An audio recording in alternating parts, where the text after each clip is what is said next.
আমরা আয়াপান দিয়ে আজকে এই চাষ শুরু করলাম এবং আমাদের আজকে মৌস্বাক্ষর হলো হবিবপুরের ইকো ফ্রেন্ডলি অ্যাগ্রো ডেভেলপমেন্ট সোসাইটির সঙ্গে। এবং এখানে যে আমরা আয়াপান চাষ করব সেইটা যাতে মানুষের কাজে লাগে এবং বাইরেও আমরা পাঠাতে পারি, সেইটাই আমাদের লক্ষ্য। পাশাপাশি মালদা কলেজে শুরু হলো আয়াপানের চাষ। অত্যন্ত লাভজনক চাষ এটি। ঔষধি গাছ হিসেবেও এর জুড়ি মেলা ভার। ভবিষ্যতে এই আয়াপান থেকে রোজগারেরও সম্ভাবনা থাকছে। প্রায় ৮,০০০ আয়াপানের চারা রোপণ করা হয় এদের। ভবিষ্যতে জেলায় দিশা দেখাতে চলেছে এই আয়াপান চাষ। বেশ লাভজনক চাষ এবং ভবিষ্যতে বাণিজ্যিক বাজার তৈরির পরিকল্পনা থেকে এই চাষ শুরু করা হলো। এর পাশাপাশি এদিন আদা পাশক রোপণ করার সঙ্গে ভার্মি কম্পোস্টে কেঁচো ছাড়া হয়। এর আগে রকমারি ঔষধি গাছও রোপণ করা হয়েছে। মালদা কলেজে উদ্ভিদবিদ্যা বিভাগ, মালদা কলেজ ছাত্র পরিষদ এবং Habibpur eco friendly agro development সোসাইটির যৌথ উদ্যোগে আচার্য জগদীশচন্দ্র বোস ঔষধি গাছের বাগানের উদ্বোধন হয়ে গেল। আনুষ্ঠানিকভাবে ঔষধি গাছের বাগানের উদ্বোধন করেন মালদা কলেজের অধ্যক্ষ মানস কুমার বৈদ্য। হাজির ছিলেন Habibpur eco friendly agro development সোসাইটির সম্পাদক আনন্দ মৃধা সহ মালদা কলেজের অধ্যাপকরা। এদিন এই মর্মে মালদা কলেজের উদ্ভিদবিদ্যা বিভাগ এবং Habibpur eco friendly agro development সোসাইটির মধ্যে একটি মৌন স্বাক্ষর হয়। শুধু উদ্ভিদবিদ্যা বিভাগই নয়, অন্যান্য পড়ুয়ারাও এবার থেকে গাছ চিনতে পারবেন অনায়াসে। তার জন্য ঔষধি বাগানের প্রত্যেকটি গাছে কিউআর কোড বসানো থাকছে। সেখান থেকে ওই গাছের যাবতীয় তথ্য সহজেই পাওয়া যাবে। গাছের বৈজ্ঞানিক নাম থেকে কোথায় পাওয়া যায়, গাছের উপকারিতা কি কি, কিভাবে খেতে হয়, সবই তুলে দেওয়া থাকছে।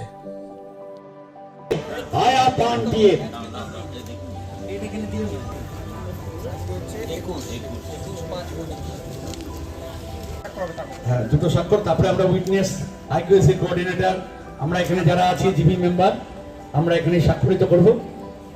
যাক, আমাদের বৃষ্টি বাদ সাধেনি।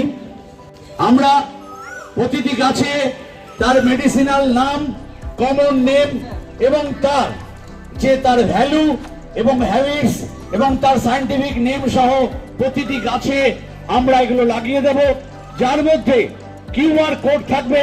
কিউআর কোড ক্লিক করলেই আমরা সেই গাছের সমস্ত বিবরণ আমরা জানতে পারবো এবং এতে শুধু সাধারণ মানুষ থেকে শুরু করে যারা বিজ্ঞানের ছাত্র তারা জানতে পারবে সেই গাছের তারা হ্যাবিট কি, কোথায় পাওয়া যায় এবং তার উপকারিতা কি, কিভাবে তার খেতে হবে।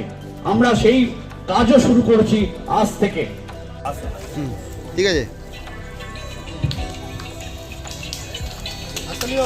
হাততালি চেঞ্জ করুন।